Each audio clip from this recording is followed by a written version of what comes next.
Bien-aimés de Dieu, pour notre méditation de ce 9 décembre 2024, nous pouvons vous saluer Magnificat,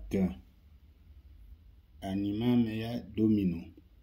Alors nous allons donc méditer ce jour particulier consacré à l'Immaculée Conception de la Vierge Marie.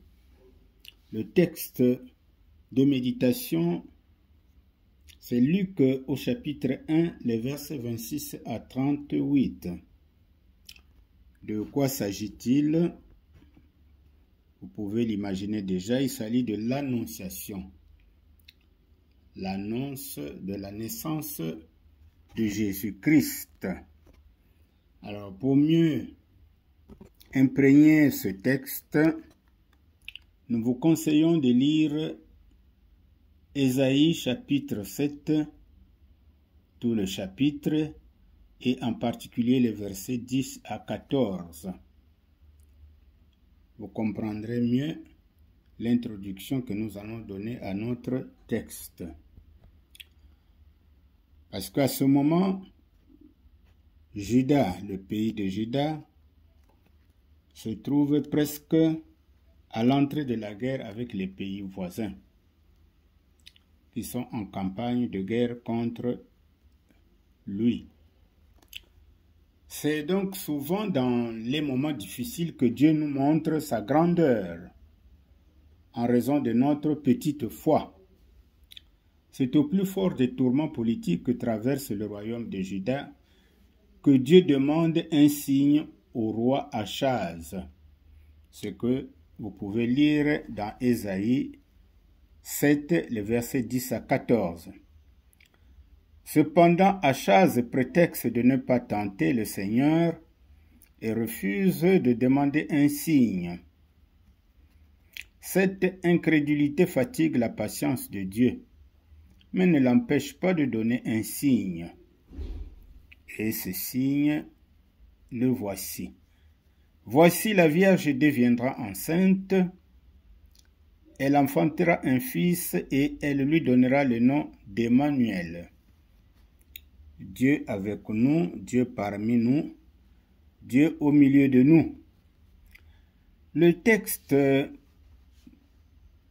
de l'évangile de Luc qui nous est proposé ce jour est communément appelé donc l'Annonciation.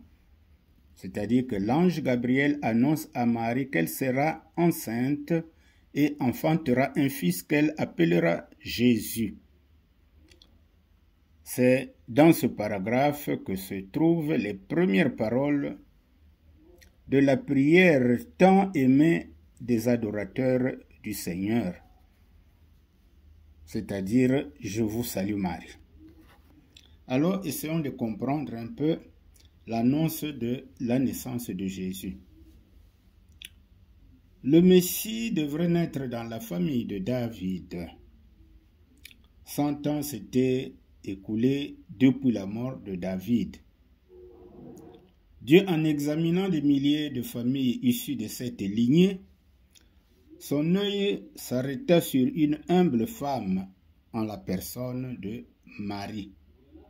Alors, pour mieux pénétrer la pensée divine, essayons de méditer sur deux paroles fortes de l'Annonciation. La première, je vous salue, toi à qui Dieu a accordé sa faveur, le Seigneur est avec vous. Je vous salue, Marie, bien sûr. Alors, troublée à lui de la salutation de l'ange, Marie se demande ce que cela peut être. L'ange ajoute, ne crains pas, Marie, car tu as trouvé grâce auprès de Dieu. Alors, ces dernières paroles rassurent Marie, puisqu'elle fait l'objet de la grâce de Dieu, tandis que les premières paroles lui apprennent quelle immense faveur Dieu lui accorde en la faisant devenir la mère du Sauveur, qui est un privilège tant désiré par toute femme pieuse en Israël. La deuxième parole forte de l'Annonciation, c'est lorsque l'ange Gabriel dit à Marie, « L'enfant que tu enfanteras sera appelé Jésus, fils du Très-Haut. » Donc, outre la qualité de fils de Dieu, cet enfant sera grand dans ses fonctions et le Seigneur lui donnera le trône de David, son père. Il régnera sur la maison de Jacob à toujours. Alors, de telles gloires annoncées par l'ange Gabriel appartenaient à celui qui deviendra fils de Marie, mais qui en même temps était fils du Très-Haut. Fils de Dieu de toute éternité, il devient fils de l'homme. Il importe donc de maintenir la vérité à l'égard de l'humanité de Jésus en présence de l'incrédulité actuelle mélangée au raisonnement humain. La foi croit Dieu et ne cherche pas à comprendre afin de croire. En matière de foi, il ne faut pas raisonner. Il faut croire ce que dit la parole de Dieu. Alors, seule la forme sous laquelle Jésus est vu change. La personne ne change pas.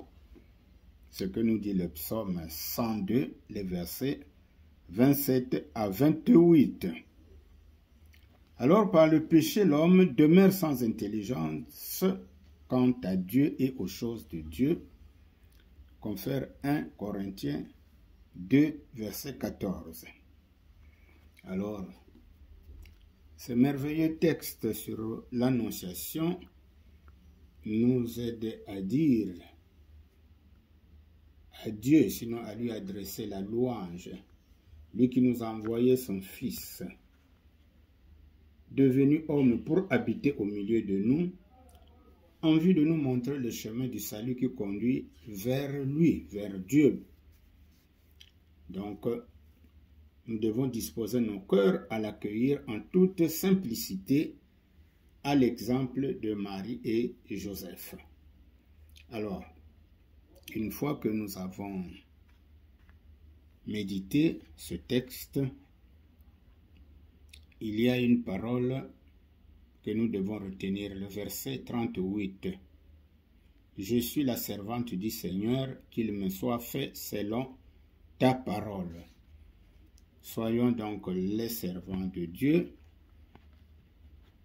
Si Dieu nous a choisis, donc nous devons nous appliquer dans son service. Soyez bénis dans le nom de Jésus-Christ. Amen.